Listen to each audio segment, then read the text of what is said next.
Santo Antônio, meu irmão, és como um rio de sabedoria que flui das escrituras sagradas para saciar a sede espiritual do povo. São Francisco de Assis. No vasto panteão dos santos católicos, Santo Antônio de Pádua ocupa uma posição única, transbordando de fervor espiritual e magnetismo celestial.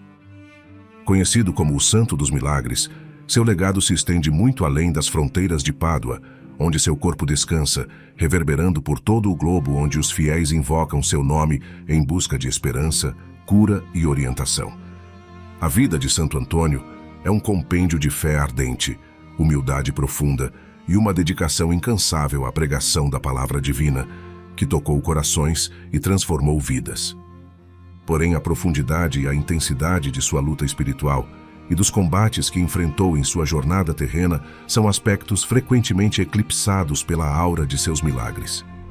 Este vídeo procura mergulhar nas camadas menos exploradas de sua existência, revelando não só a magnitude de sua santidade, mas também a humanidade de suas batalhas internas e externas. Ao fazer isso, proporcionamos uma visão mais completa deste santo extraordinário, cuja vida foi uma tapeçaria tecida com os fios da graça divina e do esforço humano incansável. Prepare-se para embarcar numa jornada que explora a vida de um homem que não pertencia apenas a Lisboa, onde nasceu, nem somente a Pádua, onde morreu, mas ao mundo inteiro. Através das páginas de sua história, descubra a essência de sua missão e como sua mensagem de fé e perseverança continua a ecoar, inspirando incontáveis almas a seguir um caminho de retidão e compaixão. Fala-se bastante de Santo Antônio. Fala-se de aspectos de sua vida que são importantes, que não são de modo algum desprezíveis. Porém, fala-se insuficientemente de outras características da alma e da vida deste santo, que depois da Santíssima Virgem é o mais invocado em todo o mundo. Por exemplo, jamais conseguiremos compreender a espiritualidade de Santo Antônio de Pádua sem analisarmos nele esse aspecto essencial e onipresente da nossa existência neste vale de lágrimas: a luta, o combate, o sofrimento. Santo Antônio as teve, mas dele fala-se pouco ou insuficientemente. Vejamos alguns pontos sobre os quais pouco se comenta desse santo extraordinário que não é de Lisboa, nem de Pádua, mas do mundo todo. Decorridos apenas 5 meses de noviciado, conseguiu ser enviado para a terra que dera os primeiros mártires à ordem franciscana. Pensava ter chegado ao auge de sua peleja terrestre e já antegozava a palma do martírio. No entanto, a providência queria dele uma luta mais longa e difícil, cujo primeiro passo consistia na inteira renúncia à própria vontade. Pouco depois de desembarcar em solo africano, fortes febres o acometeram, tornando-o incapaz de qualquer atividade, e o superior enviou-o de volta à Europa. Na viagem de retorno, o navio foi arrastado por uma tempestade para as costas da Sicília, na Itália. Após passar alguns meses no convento de Messina, Santo Antônio de Pádua dirigiu-se à cidade de Assis, onde se realizaria um capítulo geral da ordem, nas vésperas de Pentecostes de 1221, presidido pelo próprio São Francisco. Encerrada a assembleia, sendo ainda desconhecido no meio daquela multidão de frades, pediu ao provincial de Romandiola que o acolhesse como subalterno e passou a viver no eremitério de São Paulo. Ignorando sua linhagem e formação, deram-lhe a função de ajudante de cozinha, a qual assumiu sem titubear. Deste modo, passou longos meses no mais completo anonimato, tendo por cela uma gruta e tudo aceitando sem a menor reclamação. Quem ousaria afirmar ser esta vitória sobre si mesmo inferior à alcançada pelos mártires do Marrocos? Não devemos ficar calados diante do mal. Bem poderíamos resumir com estas palavras do Papa Bento XVI as pregações do nosso santo. Dotado de devoção, eloquência e rara memória, conhecia de cor as Escrituras. Frei Antônio atraía multidões às suas pregações. Frei Antônio Destemido não tinha receio de reprovar os erros de seus ouvintes, ainda que se tratasse de autoridades civis ou eclesiásticas. Certa vez, interpelou publicamente um bispo que se adornava de forma vaidosa. Tenho algo a dizer a ti que usas a mitra. E censurou-lhe suas faltas. O culpado derramou abundantes lágrimas e mudou de conduta. também não hesitou em enfrentar o cruel governador Ezelino, indo à procura dele em Verona. Percebendo a profundidade teológica dos sermões de Frei Antônio e a santidade de sua conduta, os demais frades pediram autorização a São Francisco para que aquele irmão lhes ensinasse a sacra doutrina. Até então, São Francisco de Assis havia se mostrado contrário a que os franciscanos se dedicassem aos estudos, com receio de se desviarem do carisma da ordem e arrefecerem na vida espiritual. Todavia, conhecedor das virtudes desse seu filho espiritual, acedeu ao pedido dos frades, escrevendo ao santo: Julgo conveniente que ensines a nossos irmãos a sagrada teologia, desde que eles não negligenciem por este estudo o espírito da santa oração, de acordo com a regra que professamos. Pouco durou o magistério junto aos seus irmãos, pois em 1224 o santo religioso foi enviado a pregar no sul da França, onde se alastrava a heresia cátara. Durante 3 anos percorreu as cidades de Montpellier, Toulouse, Le Puy e Limoges, levando-lhes a luz da verdadeira fé. De muitos dos seus ouvintes, recebeu manifestações de sincero arrependimento, de outros desprezo e zombaria, apesar de serem acompanhadas suas pregações por numerosos milagres. Em Toulouse, por exemplo, um cátaro que persistia em negar a presença real de Cristo na Eucaristia, propôs-lhe um desafio. Durante 3 dias, deixaria uma mula sem qualquer alimento e a levaria depois para a praça pública, onde Frei Antônio lhe apresentaria a custódia com o Santíssimo Sacramento, enquanto o herege lhe ofereceria um monte de feno.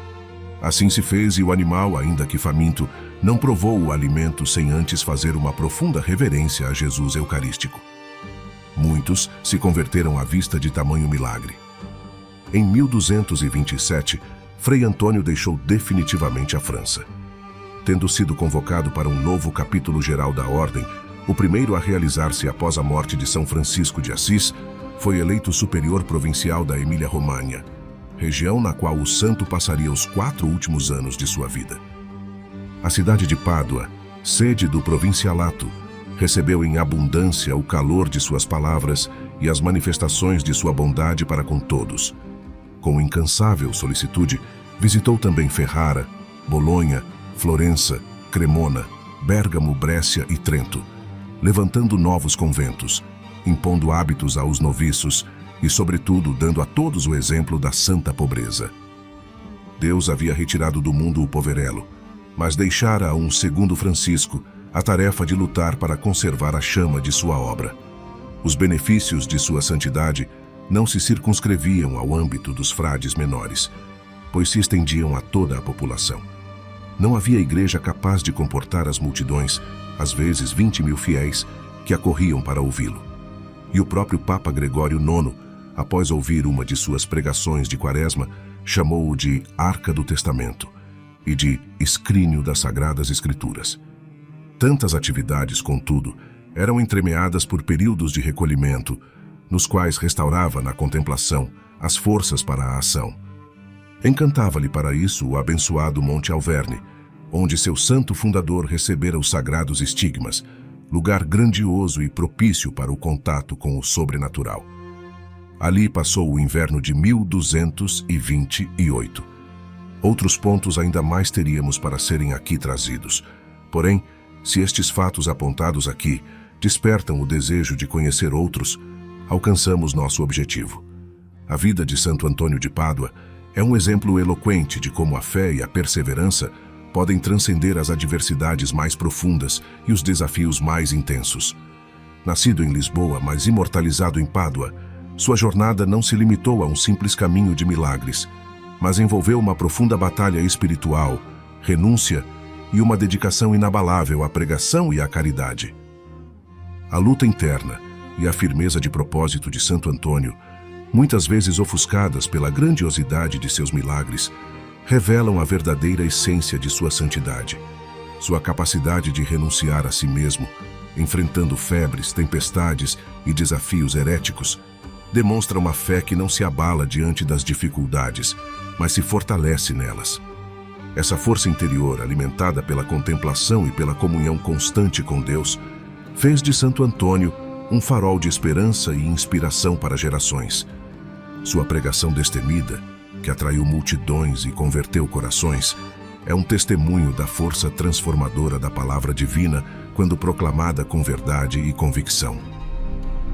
Ele não apenas desafiou os poderosos de seu tempo, mas também levou a luz da fé a lugares sombrios, enfrentando heresias com uma coragem que só pode vir de uma profunda conexão com o divino. O legado de Santo Antônio é uma prova de que a verdadeira santidade envolve tanto a ação quanto a contemplação, o serviço aos outros quanto a renúncia pessoal. Seu exemplo nos chama a uma vida de fidelidade e devoção, a buscar a presença de Deus em todas as circunstâncias e a sermos portadores da luz divina em um mundo muitas vezes mergulhado na escuridão. Ao refletirmos sobre a vida e o legado de Santo Antônio, somos inspirados a seguir seus passos de fé inabalável, humildade profunda e serviço incansável. Que possamos aprender com sua vida a encontrar força em nossas batalhas espirituais e a buscar sempre a presença transformadora de Deus em nossa jornada. Santo Antônio de Pádua nos mostra que, com fé e perseverança, podemos não apenas superar nossas lutas, mas também inspirar e transformar o mundo ao nosso redor.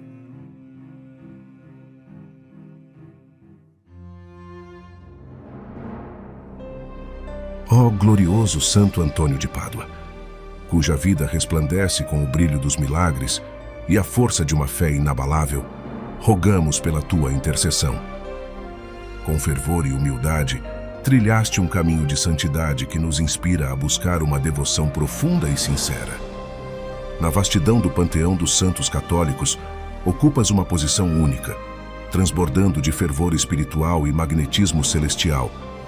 Teu legado transcende as fronteiras de Pádua, onde teu corpo descansa, ecoando por todo o globo onde os fiéis clamam por tua ajuda em busca de esperança, cura e orientação. A tua vida, Santo Antônio, é um compêndio de fé ardente, humildade profunda e dedicação incansável à pregação da palavra divina. Tocaste corações e transformaste vidas, mas também enfrentaste lutas espirituais intensas, muitas vezes ofuscadas pela grandiosidade de teus milagres. Permita-nos, ó Santo Antônio, mergulhar nas camadas menos exploradas de tua existência, revelando a magnitude de tua santidade e a humanidade de tuas batalhas internas e externas. Proporciona-nos uma visão mais completa de ti, Santo extraordinário, cuja vida foi uma tapeçaria tecida com os fios da graça divina e do esforço humano incansável. Ó Santo Antônio, invocado em todo o mundo, ajuda-nos a compreender tua espiritualidade, marcada pela luta, pelo combate e pelo sofrimento. Tu, que enfrentaste febres, tempestades e desafios heréticos, demonstra-nos como a fé pode ser fortalecida diante das dificuldades. Guia-nos, ó Santo Antônio, para que possamos encontrar força em nossas batalhas espirituais e buscar sempre a presença transformadora de Deus em nossa jornada. Que tua pregação destemida, que atraiu multidões e converteu corações, sirva de testemunho da força transformadora da palavra divina. Ao refletirmos sobre tua vida e legado, Santo Antônio, sejamos inspirados a seguir teus passos de fé inabalável, humildade profunda e serviço incansável. Que possamos, com tua intercessão, não apenas superar nossas lutas, mas também inspirar e transformar o mundo ao nosso redor. Por Cristo nosso Senhor. Amém. Santo Antônio de Pádua, rogai por nós.